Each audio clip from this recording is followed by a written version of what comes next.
മൊയിനെ കുറിച്ച് പറയുകയാണെങ്കിൽ മൊയിൻ രണ്ട് തരത്തിലുണ്ട്. ഹൈബ്രിഡ് മൊയിൻ ഉണ്ട്, സാധാ മൊയിൻ ഉണ്ട്.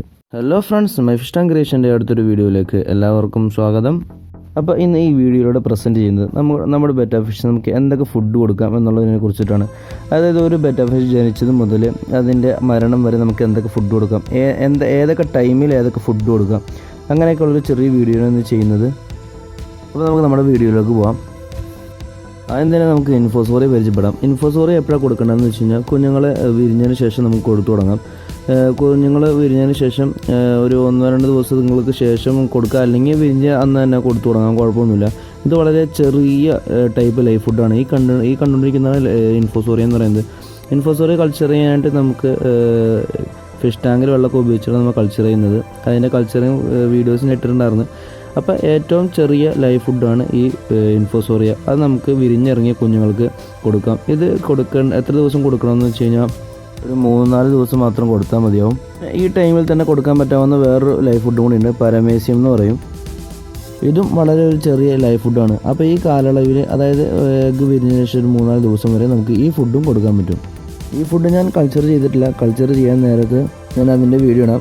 ഓക്കെ, ഇനി നമുക്ക് അടുത്ത ലൈഫ് ഫുഡിലേക്ക് കിടക്കാം. ഇനി പറയാൻ പോകുന്ന ലൈഫ് ഫുഡുകൾ നമുക്ക് നമ്മുടെ ബെറ്റാ ഫിഷിൻ്റെ കുഞ്ഞുങ്ങൾക്ക് ഒരു ഏകദേശം ഒരു 1-1.5 മാസം വരെ കൊടുക്കാൻ പറ്റാവുന്ന ഫുഡുകളൊക്കെയാണ്. അപ്പോൾ അത് ഏതൊക്കെയാണെന്ന് പറയാം. അതിന് നമുക്ക് മൈക്രോം പരിചയപ്പെടാം. ഇതാണ് മൈക്രോം. ഈ സൈഡിൽ പറ്റി പിടിച്ചിരിക്കുന്നത് കണ്ടില്ലേ, അതാണ് മൈക്രോം. ചെറിയ ചെറിയ വോംസാണത്. അപ്പോൾ നമ്മുടെ ബെറ്റാ ഫിഷിൻ്റെ കുഞ്ഞുങ്ങൾ വളരെ ചെറുതായതുകൊണ്ട് അതിന് തിന്നാൻ പറ്റാവുന്ന വലുപ്പത്തിലുള്ള വോംസാണ് ഇത്. ഇതിൻ്റെ കൾച്ചറും കാര്യങ്ങളൊക്കെ ഞാൻ വീഡിയോ ഇട്ടിട്ടുണ്ടായിരുന്നു. അപ്പോൾ വേണമെങ്കിൽ ആവശ്യമുള്ളവർക്ക് എൻ്റെ ചാനലിൽ പോയി കാണാം. ഓക്കെ, അപ്പോൾ ഇതാണ് മൈക്രോം. ഇത് നമുക്ക് ഒരു 1-1.5 മാസം വരെ കൊടുക്കാം. ഇത് നമുക്ക് 1-1.5 മാസം വരെ കൊടുക്കാൻ പറ്റാവുന്ന വേറൊരു ഫുഡാണ് വിനെഗറിയിൽ. ഇതാണ് വിനെഗറിയിൽ എന്ന് പറയുന്നത്. ഇതും ഏകദേശം നമ്മുടെ മൈക്രോമിനൊക്കെ പോലത്തെ തന്നെ ഒരു ലൈഫ് ഫുഡാണ്. ഇത് കൾച്ചർ ചെയ്യുന്നത് ആപ്പിൾ സിഡർ വിനെഗർ വെച്ചിട്ടാണ്. ഇതും കൾച്ചർ ചെയ്യാനായിട്ട് സ്റ്റാർട്ടർ കൾച്ചറിൻ്റെ ആവശ്യമുണ്ട്. ഞാൻ അന്വേഷിക്കുന്നുണ്ട്, പല സ്ഥലങ്ങളിലും അന്വേഷിക്കുന്നുണ്ട്, പക്ഷേ ഇതിലോട്ടും കിട്ടിയിട്ടില്ല. കിട്ടുകയാണെങ്കിൽ ഞാൻ ഉറപ്പായിട്ടും വീഡിയോ ചെയ്യുന്നതാണ്. ഇനി നമുക്ക് ഈ കാലയളവിൽ തന്നെ കൊടുക്കാൻ പറ്റാവുന്ന വേറൊരു ഫുഡാണ് ആർട്ടീമിയ. ആർട്ടീമിയ എന്ന് പറഞ്ഞാൽ ഏറ്റവും നല്ല ഗ്രോത്ത് കിട്ടുന്ന, ഫിഷിന് ഗ്രോത്ത് നല്ലോണം കിട്ടുന്ന ഫുഡാണ് ആർട്ടീമിയ എന്ന് പറയുന്നത്. ഈ ഹോൾസെയിലായിട്ട് ചെയ്യുന്ന ബ്രീഡേഴ്സ് ആർട്ടീമിയ തന്നെ വാങ്ങിച്ചാണ് അവർ ഫീഡ് ചെയ്യുന്നത്. പക്ഷേ ചെറിയ ചെറിയ ബ്രീഡേഴ്സിനൊന്നും അത് മുതലാവില്ല. എന്ന് വെച്ച് കഴിഞ്ഞാൽ നല്ലോണം കാശാണ്, അതായത് നല്ല റേറ്റാണ് അതിൻ്റെ ആർട്ടീമിയ വാങ്ങിക്കാനായിട്ട്. ആർട്ടീമിയ കൊടുക്കുകയാണെങ്കിൽ നമ്മുടെ ഫിഷ് ചടയെന്ന് പറഞ്ഞ് വലുതാകുമ്പോൾ പെട്ടെന്ന് വലുതാവും, നല്ല ഗ്രോത്ത് കിട്ടും. അപ്പോൾ ആർട്ടീമിയ ഞാൻ ഇതിലായിട്ടും അതിൻ്റെ കൾച്ചറിൻ്റെ ചെയ്യുന്ന വീഡിയോ ഇട്ടിട്ടില്ല. അപ്പോൾ ഞാൻ പതിയെ അതിൻ്റെ വീഡിയോ ചെയ്യാം. അപ്പോൾ ഈ പറഞ്ഞ ഫുഡൊക്കെയാണ് നമുക്ക് നമ്മുടെ ഫിഷിന് ഒരു 1-1.5 മാസം വരെ കൊടുക്കാൻ പറ്റാവുന്ന ഫുഡുകൾ.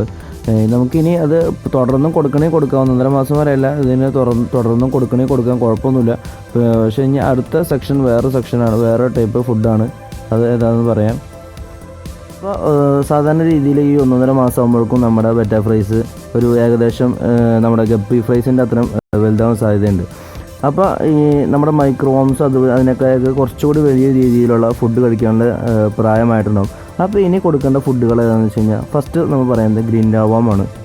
ഗ്രീൻഡർ വാം എങ്ങനെ കൾച്ചർ ചെയ്യാമെന്നുള്ളൊരു വീഡിയോ ഞാൻ അപ്ലോഡ് ചെയ്തിട്ടുണ്ടായിരുന്നു. വേണമെങ്കിൽ ചാനലിൽ ചെന്ന് കാണാം, അല്ലെങ്കിൽ ഞാൻ ഡിസ്ക്രിപ്ഷനിൽ ഇട്ടേക്കാം. ഇപ്പോൾ ഗ്രീൻഡർ വാം എന്ന് പറയുന്നത് മൈക്രോവാമിനൊക്കെ കുറച്ചുകൂടി വലിയ രീതിയിലുള്ള വാംസാണ്. ഇത് നിങ്ങൾക്ക് നോക്കി കാണാം, വെളുത്തിരിക്കുന്ന വാം തന്നെയാണ്. കണ്ടില്ലേ, നോക്കുന്നത് കണ്ടില്ലേ ആ സൈഡിൽ. അപ്പോൾ ഇതാണ് ഗ്രീൻഡർ വാം.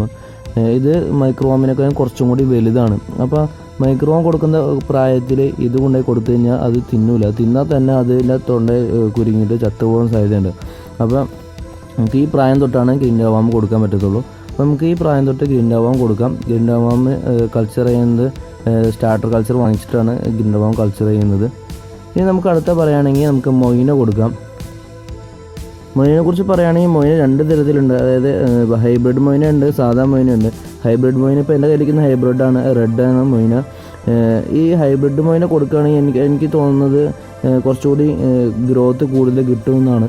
പിന്നെ അത് തന്നെയല്ല, ഈ മൊയിന പെട്ടെന്ന് കൾച്ചർ ആവുകയും ചെയ്യും. അപ്പോൾ ഇതാണ് മൊയിന. ഇനി ഒരു കാര്യം കൂടി നമുക്ക് ഈ 1-1.5 മാസം കഴിഞ്ഞിട്ട് കൊടുക്കാൻ പറ്റാവുന്നതുണ്ട്. അതെന്ന് വെച്ച് കഴിഞ്ഞാൽ നമ്മുടെ കൊതുകിൻ്റെ ലാർവ, അതായത് കൊതുക് മുട്ട ഇടുന്നത് നമ്മൾ മാറ്റി വെച്ചിട്ട് മുട്ട കളക്ട് ചെയ്ത് വെക്കും കൊതുകിൻ്റെ. എന്നിട്ട് നമ്മൾ അത് ഫസ്റ്റ് ആ മുട്ട വിരിയുന്ന അന്നത്തെ ലാർവേനെ പിടിച്ച് കൊടുക്കുകയാണെങ്കിൽ ആ ലാർവ ചെറിയ ചെറിയ രീതിയിലുള്ള ലാർവയായിരിക്കും. അപ്പോൾ നമ്മുടെ ഫ്രൈസിനെ അത് കഴിക്കാൻ വരും. അപ്പോൾ 1.5 മാസം കഴിഞ്ഞ് നമുക്ക് കൊടുക്കാൻ പറ്റാവുന്ന ഫുഡുകളാണ് ഇപ്പോൾ പറഞ്ഞത്. ഇനി ഒരു ഏകദേശം 3 മാസം ആകുമ്പോഴേക്കും നമ്മുടെ ബെറ്റ ഫ്രൈ ഒരു നല്ലോണം മെച്ചൂർഡായിട്ടുണ്ടാവും.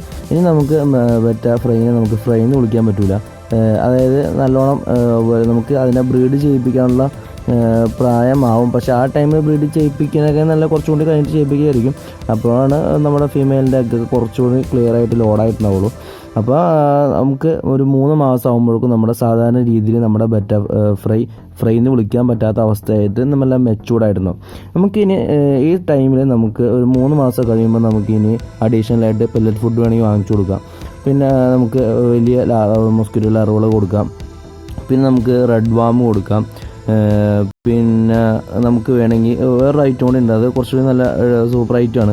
അതെന്ന് വെച്ച് കഴിഞ്ഞാൽ നമ്മുടെ ചിക്കൻ്റെ ലിവർ വെച്ചിട്ട് ഒരു ഫുഡ് ഉണ്ടാക്കാൻ പറ്റും. അതെങ്ങനെ ഉണ്ടാക്കുക എന്നുള്ളൊരു വീഡിയോ ഞാൻ നേരത്തെ അപ്ലോഡ് ചെയ്തിട്ടുണ്ടായിരുന്നു. വേണമെങ്കിൽ അതിൻ്റെ ലിങ്ക് ഞാൻ ഡിസ്ക്രിപ്ഷനിൽ ഇട്ടേക്കാം. അപ്പോൾ ഇതൊക്കെയാണ് നമുക്ക് അഡീഷണലായിട്ട് കൊടുക്കാൻ പറ്റാവുന്ന ഫുഡുകൾ. അപ്പോൾ ഇതാണ് നമ്മുടെ ഇന്നത്തെ വീഡിയോ. നമ്മുടെ ബെറ്റ ഫിഷ് കുഞ്ഞ് വിരിഞ്ഞത്, അതായത് മുട്ട വിരിഞ്ഞ് കുഞ്ഞതിന് ശേഷം നമുക്ക് എന്തൊക്കെ ഫുഡ് കൊടുക്കാം, ഏതൊക്കെ ടൈമിൽ ഫുഡ് കൊടുക്കാം എന്നുള്ളതൊക്കെ ഒരു ചെറിയ വീഡിയോ ആണ്. അപ്പോൾ ഇന്ന് നമ്മൾ ഇത്ര നേരം പറഞ്ഞുകൊണ്ടിരുന്നത്. ഓക്കെ, അപ്പോൾ നിങ്ങൾക്ക് വീഡിയോ ഇഷ്ടപ്പെട്ടെന്ന് വിചാരിക്കുന്നു. അപ്പോൾ ഇനി ഇതിൽ സംശയങ്ങളൊക്കെ ഉണ്ടെങ്കിൽ കമൻറ്റ് ചെയ്തു. പ്രാവശ്യം പറഞ്ഞത് പോലെ കമൻറ്റ് ചെയ്ത് അപ്പോൾ തന്നെ ചിലപ്പോൾ റിപ്ലൈ കിട്ടണമെന്നില്ല. എന്തായാലും റിപ്ലൈ ഉറപ്പായിട്ടും തരും. അതോർത്ത് ഇതാവണ്ട. ഓക്കെ, അപ്പോൾ ഇതാണ് ഇന്നത്തെ വീഡിയോ. എല്ലാവർക്കും ഇഷ്ടപ്പെട്ടെന്ന് വിചാരിക്കുന്നു. നിങ്ങൾ ഇഷ്ടപ്പെട്ടെങ്കിൽ കൂട്ടുകാരിലൊക്കെ ഷെയർ ചെയ്ത് കൊടുക്കാം. ഓക്കെ, അപ്പോൾ ഇനി അടുത്തൊരു വീഡിയോ വരുന്നത് വരെ എല്ലാവർക്കും ഗുഡ് ബൈ.